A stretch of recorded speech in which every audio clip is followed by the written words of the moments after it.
오늘부터 시작해서 저희가 금요일마다 우리가 요엘서 말씀 강해를 시작하도록 하겠습니다.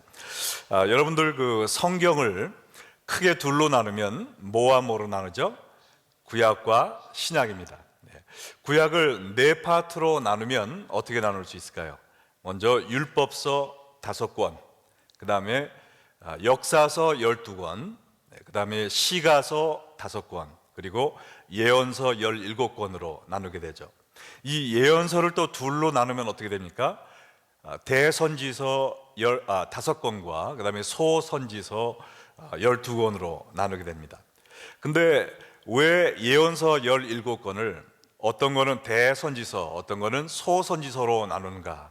이것은 이 책의 내용이나 저자의 중요성에 상관이 없이 두꺼운 책은 대선지서, 그리고 얇은 책은 소선지서, 이렇게 나눠집니다. 그래서 소선지서가 대선지서보다 내용이 빈약하거나 아니면 은혜가 없는 것이 아니라 동일한 하나님의 감동으로 된 귀한 말씀임을 믿으시기 바랍니다.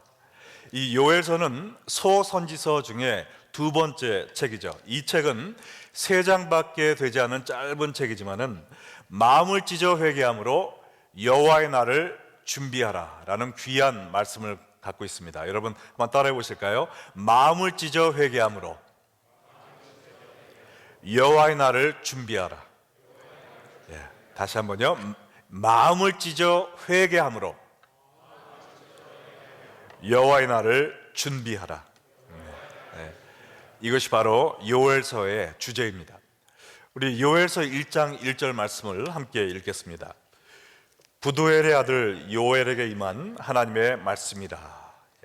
이 요엘서는 하나님께서 부두엘의 아들 요엘에게 직접 계시하신 예언의 말씀인데요. 요엘이란 여호와가 하나님이시다, 여호와가 하나님이시다라는 뜻의 이름입니다.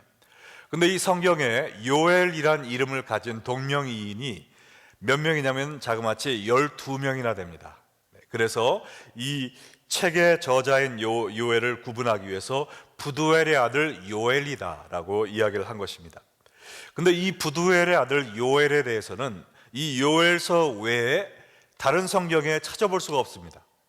그래서 이 요엘은 그저 남유다의 예루살렘을 거처로 해서 하나님을 섬긴 선지자라는 것만 알고 있어요. 이 선지자의 활동했던 시대도 남유다와 북이스라엘이 멸망하기 전인 BC 9세기였다라는 설이 있고, 또 남유다와 북왕국이 멸망한 후에 바벨론에서 귀향한 후인 BC 4세기였다라는 두 가지 설이 있을 정도로 확실하지가 않습니다. 그러나 우리가 확실히 알 수 있는 것은 요엘서가 쓰여졌을 그 당시에 남유다에 메뚜기 떼로 인한 큰 재앙이 있었다는 거예요. 그리고 이것은 평범한 자연재해가 아니라 앞으로 다가올 하나님의 심판에 대한 경고였다라는 겁니다. 선지자 요엘은 이 메시지를 하나님께 직접 받았고, 또 선지자로서 남유다 백성들에게 이 말씀을 담대히 선포했습니다. 오늘 요엘서 1장 1절 12절 말씀을 통해서 깨어 울지어다 라는 제목으로 은혜를 나눌 때, 여러분과 저도 이 하나님의 음성을 듣고 회개함으로 말미암아 앞으로 다가올 여호와의 날을 준비할 수 있기를 주 예수의 이름으로 축원합니다. 오늘 본문에 보면 회개를 촉구하는 하나님의 예언적 선포에 대한 올바른 반응 3가지가 나와 있습니다. 첫 번째는 들을지어다예요. 한번 따라해 볼까요? 들을지어다. 자, 2절과 3절 말씀을 보면 늙은 자들아 너희는 이것을 들을지어다. 땅의 모든 주민들아 너희는 귀를 기울일지어다. 너희의 날에나 너희 조상의 날에 이런 일이 있었느냐? 너희는 이 일을 너희 자녀에게 말하고 너희 자녀는 자기 자녀에게 말하고 그 자녀는 후세에게 말할지어다. 하나님은 유대 백성들에게 메뚜기 재앙을 통해 하나님이 그들에게 전하기 원하시는 메시지를 들으라라고 말씀을 하셨어요. 하나님은 인생 경험이 많은 노인들에게 너희가 일생 동안 살면서 지금 남유다에 임한 이렇게 극심한 메뚜기 재앙을 본 적이 있느냐라고 말씀하시면서 팔레스타인 지역에 임한 전무후무한 이 메뚜기 재앙이 결코 우연한 현상이 아니라 하나님의 예언적인 메시지를 갖고 있는 계시적인 사건임을 강하게 선포하셨어요. 이 메뚜기 재앙을 통해 선포하시는 하나님의 예언적인 계시는 너희들만 듣고 느낄 것이 아니라 반드시 너희 자녀들에게 전해야 되고 그의 자녀들도 또 그들의 자녀들에게 자손 대대로 전해야 될 중요한 내용이다라는 것을 말씀하고 계십니다. 자, 그러면 이 유다를 덮친 메뚜기 재앙이 얼마나 심각했었는가 4절 말씀을 보시기 바랍니다. 팥중이가 남긴 것을 메뚜기가 먹고 메뚜기가 남긴 것을 느치가 먹고 느치가 남긴 것을 황충이 먹었도다. 여기에 보면 네 종류의 곤충의 이름이 나와 있습니다. 팥중이, 메뚜기, 느치, 황충이. 근데 이 메뚜기 외에 여러분들 이 다른 세 종류의 이름을 들어본 적이 있으세요? 저도 처음 들어봅니다. 근데 사실 이 네 가지 이름은 모두 다 메뚜기를 가리키는 히브리어의 네 개의 단어를 한국말로 번역해 놓은 것에 불과합니다. 그래서 이 네 가지 단어는 메뚜기의 성장 시기에 따른 네 가지의 다른 이름인데요. 또 다시 보면은 네 차례에 걸쳐 반복적으로 이 푸른 것은 모든 것을 다 갉아먹는 엄청난 재앙이 유대 땅에 임했다라는 것을 저희가 알 수 있습니다. 애굽에는 메뚜기 재앙이 임했을 때 단 며칠 동안만 임했어요. 그러나 이 남유다에 메뚜기 재앙이 임했을 땐 네 차례에 걸쳐서 극심한 재앙이 임했다라는 겁니다.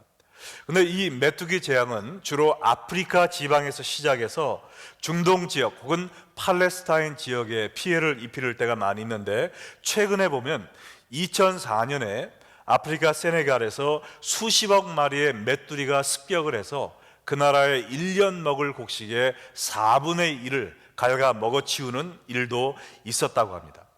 그런데 이 요엘 선지자가 증거하는 메뚜기 재앙의 핵심은 단순한 농작물에 피해를 입혔다라는 것이 아니고 이것이 바로 앞으로 다가올 하나님의 심판의 예표라는 것에 지금 초점을 맞추고 있습니다.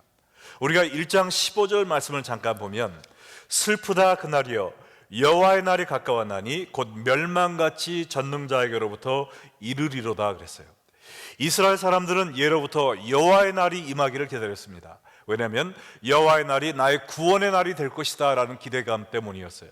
그러나 하나님은 말씀하시기를 너에게 임할 여호와의 날은 구원의 날이 아니라 멸망의 날이 될 것이다. 이 너희에게 임한 메뚜기의 재앙이 그것의 예표이다라는 것을 지금 이야기하고 있는 것입니다. 그러므로 이 메뚜기 재앙이 앞으로 너에게 임할 이 멸망의 여호와의 날을 예표하고 있으니 그날이 오기 전에 회개하고 돌아서라라는 하나님의 예언적인 말씀인 것입니다. 하나님은 신명기 28장을 통해서 하나님의 말씀에 순종하지 않는 사람에게 여러 가지 재앙이 임할 것인데 그 중에 하나가 메뚜기 재앙이다라는 것을 이미 말씀하셨습니다. 신명기 28장 15절, 28절, 42절 말씀을 한번 보시기 바랍니다. 내가 만일 내 하나님 여호와의 말씀을 순종하지 아니하면 내가 오늘 내게 명령하는 그 모든 명령과 규례를 지켜 행하지 아니하면 이 모든 저주가 내게 임하며 내게 이를 것이니 하면서 여러 종류의 재앙이 나오는데요. 28절과 42절에 보면 내가 많은 종자를 들에 뿌릴지라도 메뚜기가 먹을 것이므로 거둘 것이 적을 것이며 내 모든 나무와 토지 소사는 메뚜기가 먹을 것이며 라고 말씀하셨어요. 이 메뚜기 재앙은 일상적인 재난이 아니라 하나님의 율법을 순종하지 않음에 대한 하나님의 심판의 일부임을 하나님이 이미 몇천 년 전에 말씀하신 것입니다. 그럼에도 불구하고 이 메뚜기 재앙을 당한 남유다 백성들은 그것을 깨닫지 못하고 있었어요. 이 메뚜기 재앙은 어느 작은 마을에 국한된 사건이 아니라 팔레스타인 전체를 강타한 그러한 극심한 국가적인 재난이었는데 이 메시지를 깨닫고 외친 사람은 요엘 한 사람밖에 없었다는 겁니다. 그것은 다른 사람들은 하나님의 경고의 메시지를 들을 수 있는 귀가 없었음을 이야기하고 있는 거예요. 이 말씀을 들으면서 나는 과연 하나님의 경고의 메시지를 들을 수 있는 귀를 갖고 있는가 생각해 봐야 될 줄로 믿습니다. 죄로 말미암아 타락한 인생들은 하나님의 은혜에 대해 무지할 뿐만 아니라 하나님의 심판에 대한 경고조차 깨닫지 못해 영원한 멸망으로 갈 때가 많이 있습니다. 물론 우리 삶에 일어나는 모든 문제와 고난이 하나님의 심판은 아니에요. 그러나 하나님은 오늘도 우리의 삶을 통해 우리에게 말씀해 주고 계십니다.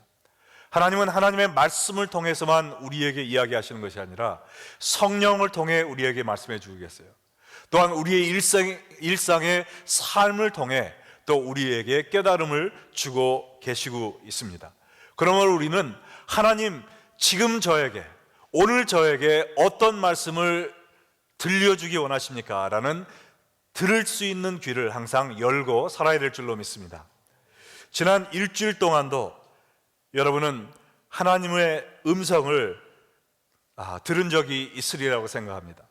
그러나 우리가 하나님의 음성에 귀를 막고 그것을 무시하고 산다면 다가올 멸망을 피할 수 없다라고 성경은 이야기하고 있어요.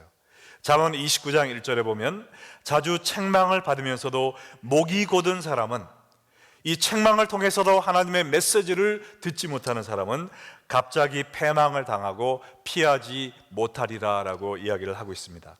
여러분은 지난 한 주 동안 성령님께서 여러분을 책망하시는 말씀을 들은 적이 있습니까? 내가 이러면 안 되는데, 하나님께 너무나 많은 은혜를 받은 내가 이렇게 살면 안 되는데, 내가 하나님과 더 깊은 교제를 가져야 하는데, 내가 저 사람을 용서해야 되는데, 내가 겸손해야 하는데, 내가 기도에 더 깊이 들어가야 되는데, 내가 세상 욕심을 버려야 되는데, 내가 이 음란을 떨쳐버려야 하는데, 하나님이 여러분에게 말씀하실 때 성령님이 여러분에게 하시는 말씀을 귀담아 들으셨습니까? 오늘 이 시간 우리가 더 늦기 전에 하나님의 음성을 들음으로 말미암아 회개하고 주님께로 돌아가는 여러분과 제가 되기를 주 예수의 이름으로 축원합니다.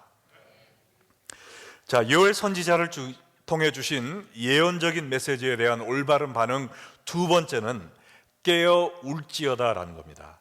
깨어 울지어다. 메뚜기 재앙이 다가올 여호와의 심판의 날을 예표하는 사인이다라고 선포하신 하나님은 이어서 유다 백성에게 회개를 촉구하는 메시지를 주셨습니다. 요엘서 1장 5절 말씀을 보시면 취하는 자들아 너희는 깨어 울지어다. 포도주를 마시는 자들아 너희는 울지어다. 이는 단 포도주가 너희 입에서 끊어졌음이니 말하고 이야기 있습니다. 술 취하여 방탕한 죄악의 삶에 빠져있던 유대인들에게 하나님은 영적인 잠에서 깨어나 울지어다라고 말씀하셨어요.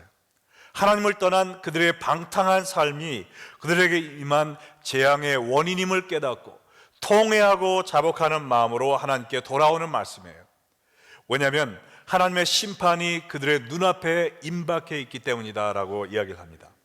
요엘서 1장 6절과 7절 말씀을 보면 다른 한 민족이 내 땅에 올라왔음이로다.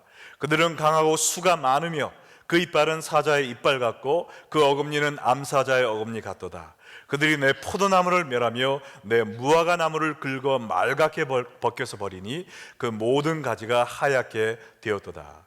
여기 보면 메뚜기 떼의 공격을 사자의 이빨로 비유하면서 메뚜기 떼의 공격을 통해서 유다의 생필품인 포도나무와 무화과 나무 껍질을 벗겨서 부스러기처럼 만들 것이다 라고 말씀을 하셨는데, 포도나무와 무화과 나무는요 하나님의 택하신 백성으로 이스라엘 자체를 의미하는 그런 뜻도 갖고 있습니다.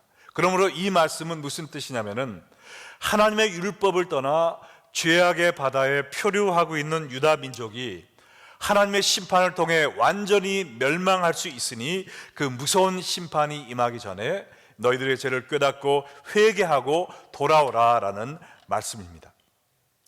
오늘 제가 그 안타까운 뉴스를 봤는데요, 소말리아에 파병 나갔다가 6개월 만에 귀국한 해군 정예부대 그 최영함 입항 환영 행사 도중에 그 배를 정박하는 헛줄이 끊어져서 그 갑판 위에 있던 병사들에게 덮친 거예요. 그래서 그 굵은 밧줄이 병사들을 쳐서 해군 병장 한 명이 숨지고 4명이 다쳤다는 소식이었습니다. 이 배가 정박할 때 부두와 배를 연결하는 이 굵은 밧줄인 홑줄이 순식간에 끊어지면서 그 병사들을 때린 거예요. 더 안타까운 사실은 그 자신의 자녀들을 마중하기 위해서 부모님들이 나와 있다가 자기 자식이 밧줄에 맞아 죽는 그 모습을 눈으로 목격했다는 것이죠. 배가 부두에 묶여진 이 밧줄, 이것은 절대로 끊어져서도 풀어져서도 안 되는 겁니다. 이런 오늘 일어난 이러한 불행뿐만 아니라 우리 인생의 밧줄도 하나님의 은혜라는 이 부두에서 풀어지면 안 되는 거예요. 왜 유대 민족에게 이러한 메뚜기 재앙이 임했는가? 그들을 하나님의 은혜에 매어놓고 있던 율법의 밧줄을 그들이 풀어버렸기 때문입니다. 배가 부두에 묶여 있으면 그 자리를 지키고 있지만 그 배에 탄 사람이 나는 더 자유를 누리고 싶어, 더 멀리 가서 낚시하고 싶어, 저 갈매기랑 놀고 싶어, 저 푸른 바다를 한번 항해하고 싶어 라는 마음으로 그 밧줄을 풀러버리면 처음에는 그 자리에 있는 것 같지만 어떻게 됩니까? 그 물결에 떠내려가서 점점 그 부두에서 멀어지는 거예요. 점점 그 바다 한가운데로 표류하게 되는 겁니다. 이것처럼 이 유대 백성들이 이 세상의 쾌락을 즐기기 원하는 마음으로 하나님이 주신 이 율법의 끈을 끊어버린 거예요. 그러므로 인해서 이 죄악의 바다에 표류하게 되면서 이 메뚜기 재앙을 만나고 또 하나님의 다가오는 영원한 심판을 피할 수 없게 된 것입니다. 혹시 여러분 가운데서도 오늘 이 시간 나를 하나님의 은혜에 매어놓고 있는 이 하나님의 말씀의 밧줄을, 이 세상의 쾌락과 또한 만족을 또 안일함을 추구하기 위해서 내가 풀어버림으로 말미암아 나도 모르는 사이에 이 세상의 죄악에 또 흘러가는, 표류하고 있는 나 자신을 발견하고 있는 분이 계시지 않습니까? 내가 조금만 이 세상의 맛을 보고 하나님께 돌아가야지 했는데 내가 하나님의 말씀의 밧줄을 놓아놓음으로 버림으로 말미암아 이미 돌아갈 수 없을 만큼 저 멀리 이 세상의 죄악의 바다에 떠내려가고 있는 자신을 발견하고 있는 분이 있다면 오늘 이 시간, 오늘 말씀이 우리가 하나님께로 돌아갈 수 있는 방법을 제시하고 있습니다. 그것은 바로 깨어 울부짖으라는 거예요. 나의 죄악을 자백하고 하나님께 통회하고 자백하며 돌아가라는 것입니다. 우리가 간절한 눈물의 기도로 나의 죄를 고백할 때 하나님께서 우리의 기도를 외면하지 않으실 것을 믿으시기 바랍니다. 솔로몬이 하나님의 성전을 지어 하나님께 바친 후에 하나님께 간구한 내용이 열왕기상 8장 37절로 39절에 나와 있습니다. 만일 이 땅에 기근이나 전염병이 있거나 곡식이 시들거나 깐부기가 나거나 메뚜기나 황충이 나거나 적국이 와서 성읍을 에워싸거나 무슨 재앙이나 무슨 질병이 있든지 막론하고 한 사람이나 혹 주의 온 백성이 이스라엘이 다 각각 자기의 마음의 재앙을 깨닫고 이 성전을 향하여 손을 펴고 무슨 기도나 무슨 간구를 하거든 주는 계신 곳 하늘에서 들으시고 사하시며 각 사람의 마음을 아시오니 그들의 모든 행위대로 행하사 갚으시옵소서. 주만 홀로 사람의 마음을 다 아심이나이다. 지혜의 왕 솔로몬은 우리가 하나님의 백성이 된 후에도 하나님의 말씀을 저버리는 죄악의 삶을 선택할 때가 있을 것이라는 것을 이미 알고 있었습니다. 또한 그로 인해 하나님이 사랑의 매를 드실 것이라는 것도 알고 있었어요. 그래서 하나님께 간구하기를 그러한 일이 발생할 때 주의 백성이 각기 마음에 나의 죄로 인하여 내가 하나님께 이러한 사랑의 매를 맞고 있구나라는 것을 깨닫고 이 성전을 향하여 손을 펴고 기도하고 간구하면 하나님이 들으시고 용서해 주시옵소서라는 것을 간절히 간구했습니다. 그리고 하나님께서 그렇게 해 주시겠다고 약속을 해 주셨어요. 만약 여러분 가운데 하나님, 바로 제가 그 자리에 서 있습니다. 하나님의 은혜의 부두에 매여 있지 않고 이 세상의 자유와 쾌락을 맛보기 위해서 내가 하나님의 말씀으로부터 내 자신을 풀어버렸습니다. 끊어버렸습니다. 그로 인해서 내 속에 죄악의 물결이 들어와 이제는 숨을 헐떡이며 죽어가는 그러한 상황에 빠져 있습니다. 주님, 제가 이 시간 주의 성전을 향해 두 손을 들고 기도하고 회개하며 돌아갑니다. 저를 받아주시옵소서. 여러분이 간절한 마음으로 오늘 시간 하나님께 부르짖을 때 하나님께서 여러분의 기도를 응답하여 주시고 여러분을 다시 한번 은혜의 부두로 인도해 주실 것을 믿으시기 바랍니다. 마지막으로 메뚜기 재앙에 대한 세 번째 올바른 반응은 애곡하며 우는 것이에요. 애곡하며 울지어다. 왜냐하면 진정한 회개는 입으로만 나의 죄를 앵무새처럼 내뱉는 것이 아니라 마음을 찢는 간절한 통회의 기도가 있는 것입니다. 이것이 우리가 2장에서 보게 될 요엘서에서 이야기하는 진정한 회개예요. 우리가 어떤 마음으로 애통하며 애곡하며 회개해야 하는가? 요엘서 1장 8절에 나와 있는데요, 같이 읽겠습니다. 너희는 처녀가 어렸을 때 약혼한 남자로 말미암아 굵은 배로 동이고 애국함같이 할지어다. 자, 이스라엘 풍습은 약혼이 결혼과 똑같은 법적인 효력을 갖고 있습니다. 어린 처녀가 어떤 남자하고 정혼을 했습니다.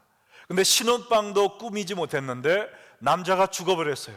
그래서 자기는 이미 결혼한 것과 똑같은 법적인 구속에 매여 있기 때문에 평생 생과부가 되게 생겼어요. 그래서 그거를 깨닫고 땅을 치면서 우는 그 모습을 생각해 보라는 겁니다. 얼마나 억정이 무너지겠어요. 정말 하늘이 무너지는 것 같은 슬픔과 탄식을 가지고 꺼이 하면서 울지 않겠습니까? 우리가 그런 마음을 가지고 애통하는 마음을 가지고 하나님 앞에 울며 불며 회개하고 돌아오라는 겁니다. 왜 우리가 그렇게 울어야 될까요? 9절과 10절에 그 답이 나와 있습니다. 함께 읽어보겠어요. 소재와 전제가 여호와의 성전에서 끊어졌고 여호와께 수종드는 제사장은 슬퍼하도다. 밭이 황무하고 토지가 마르니 곡식이 떨어지며 새 포도주가 말랐고 기름이 다하였도다. 자, 메뚜기 재앙으로 인해 어떤 현상이 벌어졌습니까? 곡식이 떨어지고 포도주가 말라버렸어요. 그래서 결과적으로 전제와 소제, 이것은 하나님 앞에 아침과 저녁으로 드리는 예배, 그 제사를 의미합니다. 이제 그때는 곡식과 포도주로 하나님께 제사를 드렸는데 이 곡식과 포도주가 없어짐으로 말미암아 하나님 앞에 날마다 아침 저녁으로 드리는 제사를 드릴 수가 없게 되었던 거예요. 그러므로 인해서 하나님과 백성들 사이에 영적인 교제가 끊어져 버린 겁니다. 하나님의 말씀을 저버림으로 말미암아 하나님의 재앙이 임하고 거기에 대한 결과로 하나님과의 영적인 교제가 끊어져서 그들의 삶 속에 예배를 드릴 수 없게 되었다는 거예요.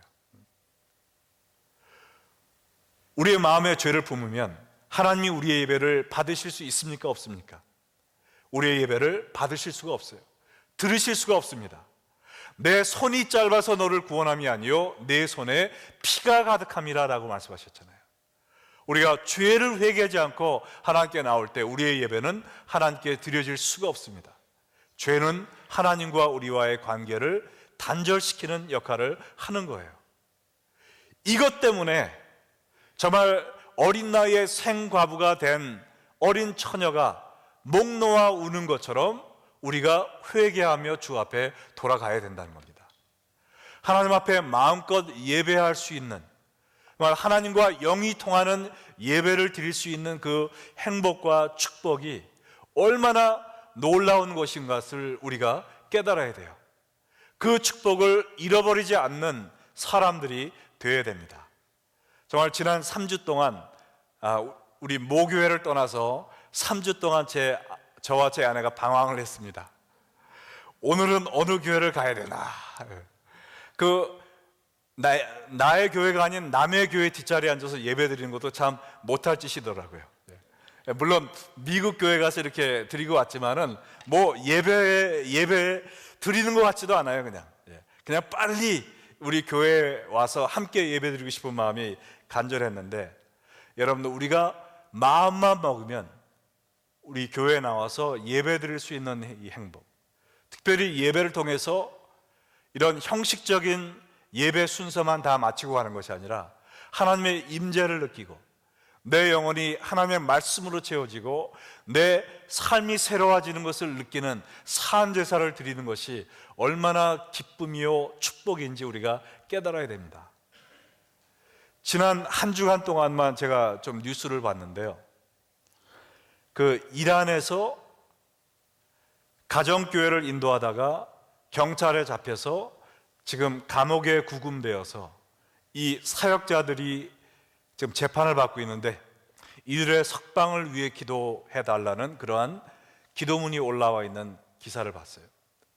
우리가 바로 얼마 전에 터키에서 돌아왔지만, 터키에 있는 이란 사람들 대부분은 지금 이란에서 종교의 자유를 누리지 못해서 예배드리다 잡혀가고 매맞고 고문당하고 생명의 위협을 느껴서 지금 터키로 탈출한 사람들이 대부분입니다. 바로 어제 또 저희 교단에서 보내주는 그런 뉴스가 있는데요, 인디아에, 지금 인도에 거기에도 이 언약 교단이 있다는 거예요. 근데 인디아 산동네에 거기에 힌두교인들이 많이 사는 그런 마을인데, 어느 인도 사역자가 산골 마을 10군데의 교회를 개척하고 거기에 돌아 순회하면서 말씀을 전하고 있는 그런 사역자가 있다는 거예요. 근데 그 힌두교 사람들이 네가 우리 동네에 와서 복음을 전하면 너는 반드시 죽는다, 당장 멈춰라 라는 생명의 위협을 받으면서도 이 사람은 멈추지 않고 계속 사역을 감당해 왔던 거예요. 그러다가 지난주 한 마을에서 예배를 인도하고 다른 마을로 가다가 길에서 힌두교인들의 습격을 받아서 매맞고 칼에 찔렸어요. 근데 이 사람이 그 자리에서 실신하지 않고 간신히 걸어서 병원에까지 간 겁니다. 그 병원에서 이야기를 하고 치료를 받기 위하여 침대 위에 누워있는 그 순간에도 계속 나에게 해코지한 이 사람들의 영혼을 불쌍히 여겨 주시옵시고 그들을 용서하여 주시옵소서라는 기도를 계속 했다는 거예요. 그러다가 어제 이 젊은 나이에 생명을 잃었다는 겁니다. 오늘 내가 드리고 싶은 이 아름답고 편안한 교회에 나와서 하나님께 예배를 드리는 이 자유, 이 기쁨, 이 행복, 이 축복, 우리가 만홀히 여길 때가 너무나도 많이 있어요. 그러나 이 세상에는 이 행복을 맛보기 위해서 생명 걸고 북한을 탈출하고 이란을 탈출하고 중동 국가를 탈출하며 목숨을 잃고 있는 사람들이 지금도 너무나도 많다는 것이죠. 그러나 우리가 비록 몸은 이 자리에 나와 있을지라도 우리가 참된 예배의 기쁨을 누릴 수 없도록 하는 것이 무엇이냐? 우리 속에 있는 죄라는 것입니다. 우리가 이 세상의 기쁨과 쾌락을 위해 하나님의 율법을 끊어버리고 이 세상에 방종하는 삶을 살 때 내 몸은 비록 이 자리에 나와 있을지 모르지만 나는 하나님의 축복을 경험할 수 없다는 거예요. 하나님은 나의 기도를 들으실 수 없다는 겁니다. 하나님만이 주실 수 있는 영적인 기쁨과 자유를 누릴 수 없다는 것입니다. 하나님과의 교제가 끊어진 나의 자신을 바라보면서 우리는 울며 불며 통회하며 회개하고 주님께 돌아가야 한다는 겁니다. 그럴 때 하나님은 우리를 용서해 주시겠다라고 이미 약속하셨다는 거예요. 여러분 11절 12절에 보면 창피한 줄 알아라 라는 이야기가 나옵니다. 들어보세요. 농부들아 너희는 부끄러워할지어다 그랬어요. 포도원을 가꾸는 자들아 곡할지어다. 이는 밀과 보리 때문이라 밭의 소산이 다 없어졌음이로다. 포도나무가 시들었고 무화과 나무가 말랐으며 석류나무와 대추나무와 사과나무와 밭의 모든 나무가 다 시들었으니 이러므로 사람의 즐거움이 말라버렸도다라고 이야기를 했습니다. 무엇을 부끄러 하라는 이야기일까요? 나는 하나님이 없어도 이 밭에 곡식만 있으면 돼. 나는 영적인 축복은 누리지 못해도 이 땅의 육적인 축복만 누리면 돼. 은행에 내 돈만 가득히 있으면 돼. 이 세상의 것을 의지하고 살던 그러한 부끄러운 삶을 하나님 앞에 회개하라는 겁니다. 왜요? 우리가 세상에서 믿고 의지하던 것들은 하나님이 메뚜기만 보내도 다 사라져 버린다는 겁니다. 밭의 곡식들, 나의 건강과 행복과 즐거움, 모든 것이 메뚜기만 날라도 사라져 버릴 것인데 어찌하여 그것을 믿고 하나님을 멀리하고 하나님의 율법의 줄을 끊어버리고 사느냐, 이것입니다. 결과적으로 사람의 즐거움이 말랐도다. 내가 이 세상의 쾌락을 즐기기 위해 하나님을 등졌지만 결국 나에게 돌아오는 것은 슬픔과 절망과 고통과 영원한 심판밖에 없다라는 것입니다.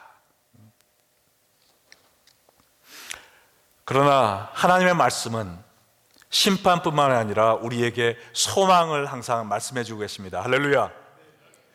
에스겔서 9장 4절로 6절 말씀을 한번 마지막으로 보겠는데요.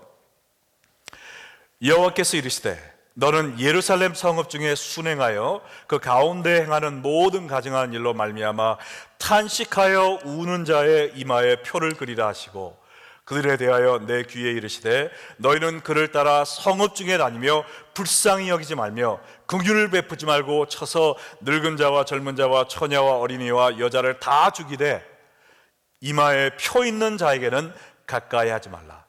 내 성소에서 시작할지니라 하시매 그들이 성전 앞에 있는 늙은 자들로부터 시작하더라 그랬어요. 하나님께서 마지막 심판의 날을 지금 묘사해 주고 계십니다. 하나님이 말씀하신 것처럼 하나님을 믿지 않고 하나님의 율법의 줄을 끊어버리고 세상의 기쁨을 향해 나가 살던 사람들에게는 하나님의 심판이 임할 것입니다. 그날에는 하나님의 긍휼이 그들에게 임하지 않을 거예요. 그러나 거기에 예외가 있습니다. 누구입니까? 이 세상에 있는 모든 가증한 일, 나의 죄까지 포함해서 하나님의 마음을 아프게 하는 모든 가증한 일로 말미암아 탄식하며 우는 자의 이마에는 하나님이 천사들에게 표를 그리라고 그랬어요. 그래서 하나님의 심판이 임하는 날, 그래서 회개하지 않고 하나님의 은혜의 날개 아래 거하지 않는 자들에게 모든 심판이 임하는 그날, 오직 심판을 받지 않을 한 부류의 사람이 있습니다. 누구입니까? 이마에 표 있는 자에게, 자기의 죄에 대하여 이 세상에 범람하고 있는 죄의 물결을 보면서 거기에 동조하지 않고 흘러가지 않고 울며 불며 탄식하며 회개하던 사람들에게는 하나님의 은혜의 날개가 그들을 덮어 주실 것이라는 것입니다. 여러분들, 오늘 우리는 이 밤에 정말 한 가지 결정을 해야 된다고 생각을 합니다. 내 눈앞에 보이는 기쁨과 쾌락과 만족을 위하여 나에게 간혹 속박처럼 보이는 하나님의 율법을 끊어버리고 내가 이 세상의 죄악의 바다로 표류할 것인가? 그리하여 오늘 나온 것처럼, 말씀처럼 메뚜기의 재앙과 장차 임할 여호와의 재앙 앞에 피하지 못하고 영원한 절망과 낙심 가운데 거할 것인가? 아니면 나를 하나님의 은혜의 부두에 붙들어 주는 이 하나님의 말씀의 줄을 굳게 붙잡고 내 속에 들어있는 이 모든 죄악의 물결들을 하나님 앞에 토해놓으면서 탄식하고 울며 불며 통회하고 자복하는 마음으로 회개하며 하나님께 주님의 은혜만을 간구하고 나아감으로 말미암아 정말 하나님의 은혜 가운데 영원히 거하는 사람이 될 것인가? 이 세상에 이거보다 더 중요한 결정은 없습니다.